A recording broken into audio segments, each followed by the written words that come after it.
Remo D'Souza Bollywood film industry में वो नाम बन चुका है जिसे हर इंसान बखूबी जानता है। रेमो डिसूजा जब बॉलीवुड फिल्म इंडस्ट्री में आए थे तब ना तो इनका कोई गॉडफादर था और ना ही बॉलीवुड फिल्म इंडस्ट्री में ये किसी को जानते थे। लेकिन आज बड़े बड़े डायरेक्टर और प्रोड्यूसर अपना गाना कोरियोग्राफ कराने के लिए रेमो डिसूजा के पास जाते हैं। और सिर्फ यही लोग नहीं बल्कि राइटर जिनके पास एक अच्छी खासी स्क्रिप्ट होती है वो खुद रेमो डिसूजा के पास जाकर कहते हैं कि प्लीज आप हमारी फिल्म डायरेक्ट कर दीजिए, क्योंकि रेमो अब डांस के साथ साथ फिल्म डायरेक्ट भी करते हैं और लोगों को उनकी डायरेक्ट की गई फिल्में भी काफी पसंद आती है। अगर आपने सलमान खान की फिल्म रेस 3 देखी है तो आपको बता दें कि इस फिल्म को रेमो डिसूजा ने ही डायरेक्ट किया था, जिसने बॉक्स ऑफिस पर अच्छी कमाई की थी। इतना ही नहीं बल्कि रेमो डिसूजा कई फिल्मों में एक्टिंग करते हुए भी नजर आ चुके हैं, यानी आप इन्हें बॉलीवुड फिल्म इंडस्ट्री का ऑलराउंडर भी कह सकते हैं। तो आइए इस वीडियो के जरिए रेमो डिसूजा की पर्सनल लाइफ से लेकर उनकी प्रोफेशनल लाइफ के बारे में डिटेल में जानते हैं और साथ ही ये भी जानते हैं कि एक मिडिल क्लास फैमिली से बिलोंग करने वाला इंसान आज कैसे राजाओं की तरह जिंदगी बिता रहा है। 2 अप्रैल 1972 में एक मिडिल क्लास फैमिली के अंदर एक लड़के का जन्म होता है जिसका नाम रमेश गोपी नायर रखा जाता है। ये लड़का था जो आगे जाकर रेमो डिसूजा बनने वाला था, दुनिया भर में अपनी पहचान बनाने वाला था। रेमो डिसूजा का जन्म एक हिंदू परिवार में जरूर हुआ था, लेकिन आगे चलकर उन्होंने क्रिश्चियनिटी को अपना लिया था और यहीं से उन्होंने अपना नाम रमेश नायर से रेमो डिसूजा कर लिया। हालांकि कुछ लोग ये भी कहते हैं कि उन्होंने फिल्म इंडस्ट्री में आने के लिए अपना नाम बदला था। रेमो डिसूजा को बचपन से ही डांस करने का इतना शौक था कि उन्होंने पढ़ाई लिखाई पर कभी ध्यान ही नहीं दिया, लेकिन पैसों की तंगी की वजह से उन्हें कभी किसी डांस अकेडमी में जाकर डांस सीखने का मौका नहीं मिला। इसलिए वो टीवी पर माइकल जैक्सन के डांस स्टेप देखकर उनसे ही सीखा करते थे और सही मायने में रेमो डिसूजा के पहले और आखिरी गुरु माइकल जैक्सन ही थे। लेकिन फर्क बस इतना था कि जहां लाखों लोग माइकल जैक्सन का डांस देखते थे वहीं रेमो डिसूजा उनको देखकर डांस सीखा करते थे। संघर्ष के दिनों में ही रेमो डिसूजा की मुलाकात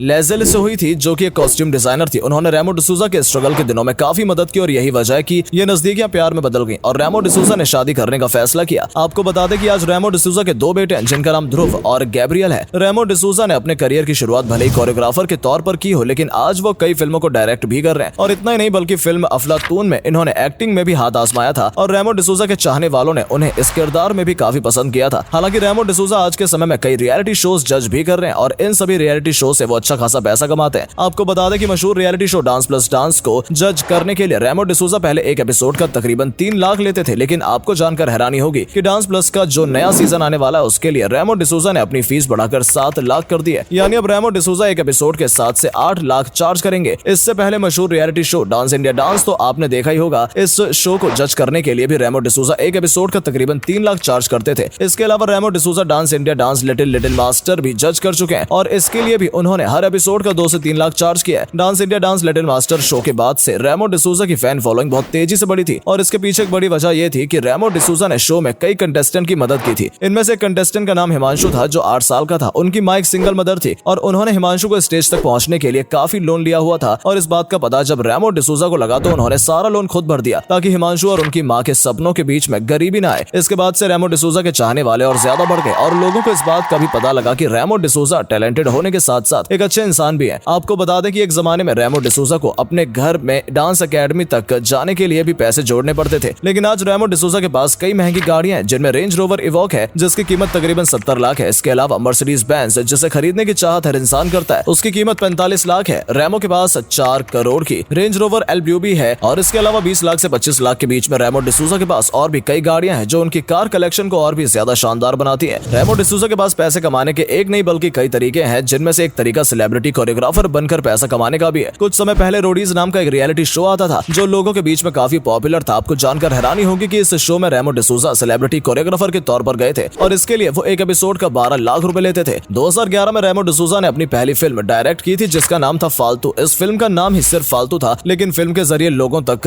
काफी जरूरी मैसेज पहुंचाए गए थे और रेमो डिसूजा ने पहली बार बॉलीवुड इंडस्ट्री को यह दिखाया था कि वो फिल्मों में गाना कोरियोग्राफ करने के अलावा फिल्में डायरेक्ट भी कर सकते हैं। और आपको जानकर हैरानी होगी कि यह फिल्म बॉक्स ऑफिस पर सुपरहिट साबित हुई थी। इस फिल्म को बनाने में तकरीबन 17 करोड़ का खर्चा आया था और इस फिल्म ने बॉक्स ऑफिस पर 35 करोड़ से ज्यादा कमाए थे और यहीं से रेमो डिसूजा का फिल्म डायरेक्टर बनने का सफर भी शुरू हुआ, जिसके बाद उन्होंने ABCD डायरेक्ट की थी जो साल 2013 में रिलीज की गई और यह फिल्म भी हिट साबित हुई। उसके बाद रेमो डिसूजा ने ABCD 2 और ए फ्लाइंग जट जैसी फिल्म डायरेक्ट की। हालांकि यह फिल्म बॉक्स ऑफिस पर ज्यादा हिट तो नहीं हो पाई, लेकिन फिल्म ने अपने बजट से ज्यादा कमाई कर ली थी और उसके बाद रेमो डिसूजा ने स्ट्रीट डांसर 3 और रेस 3 जैसी फिल्में डायरेक्ट की और यह फिल्म बॉक्स ऑफिस पर हिट साबित हुई। यानी रेमो डिसूजा अब तक बॉलीवुड के लिए 6 फिल्में डायरेक्ट कर चुके हैं और इनमें से इनकी सिर्फ 2 फिल्म ही फ्लॉप हुई हैं, बाकी 4 फिल्मों ने बॉक्स ऑफिस पर अच्छी कमाई की थी। हालांकि आने वाले कुछ सालों में रेमो कई बड़ी फिल्मों को डायरेक्ट करते हुए नजर आएंगे। रेमो डिसूजा ने अपने टैलेंट के दम पर कई अवार्ड हासिल किए हैं और हैरानी की बात यह है कि इनका नाम 14 बार नॉमिनेशन में आया है और उनमें से 13 बार इन्होंने अवार्ड जीता है, जिनमें 2016 में उन्हें फिल्म बाजीराव मस्तानी के लिए बेस्ट कोरियोग्राफर का अवार्ड दिया गया था। उसके बाद 2014 में उन्हें ये जवानी है दीवानी के लिए बेस्ट कोरियोग्राफर के अवार्ड से नवाजा गया और फिर ABCD 2 और कलंक जैसी फिल्मों के लिए भी इन्हें बेस्ट कोरियोग्राफर का अवार्ड दिया जा चुका है। इसके अलावा रेमो डिसूजा को डांस प्लस रियलिटी शो और दिल है हिंदुस्तानी जैसे शो के लिए भी पसंदीदा जज के तौर पर चुना गया है। अब भले ही करियर की शुरुआती दिनों में रेमो डिसूजा का साथ देने वाला कोई नहीं था, लेकिन आज उन्होंने अपने टैलेंट के दम पर अपने लाखों चाहने वाले फैन बना लिए हैं। आपको जानकर हैरानी होगी कि रेमो डिसूजा के इंस्टाग्राम अकाउंट पर आज के समय में 13 मिलियन से भी ज्यादा फॉलोवर हैं। अगर आप भी रेमो डिसूजा के फैन हैं तो इंस्टाग्राम पर जाकर उन्हें फॉलो जरूर कर लें। वहां वो अक्सर अपनी फोटो और डांस की कुछ वीडियोस पोस्ट करते रहते हैं। शुरुआती दिनों में भले ही रेमो डिसूजा के पास डांस सीखने के भी पैसे नहीं थे, लेकिन आज उनकी कुल संपत्ति 65 करोड़ के आसपास है। ये पैसे उन्होंने गाने कोरियोग्राफ करके, फिल्म डायरेक्ट करके, रियलिटी शो को जज करके और कई एडवर्टाइजमेंट और इवेंट करके कमाए हैं। और आने वाले वक्त में उनका ये नेटवर्थ और भी ज्यादा बढ़ने वाला है, क्योंकि कुछ रिपोर्ट्स की माने तो रेमो डिसूजा बॉलीवुड की कई बड़ी बजट वाली फिल्मों पर काम कर रहे हैं और बहुत जल्द आपको वो सभी फिल्में बड़े पर्दे पर देखने को मिल जाएंगी। तो दोस्तों, अगर आप भी रेमो डिसूजा के फैन है तो हम उम्मीद करते हैं आपको ये वीडियो पसंद आई होगी। इस वीडियो में हमने आपको रेमो डिसूजा के बारे में पूरी जानकारी देने की कोशिश की है। तो अगर आपको वीडियो पसंद आई तो वीडियो को लाइक करके चैनल को सब्सक्राइब कर लें, क्योंकि आपके सब्सक्राइब करने से हमें भी इस तरह की वीडियोस बनाने के लिए मोटिवेशन मिलती रहती है। धन्यवाद।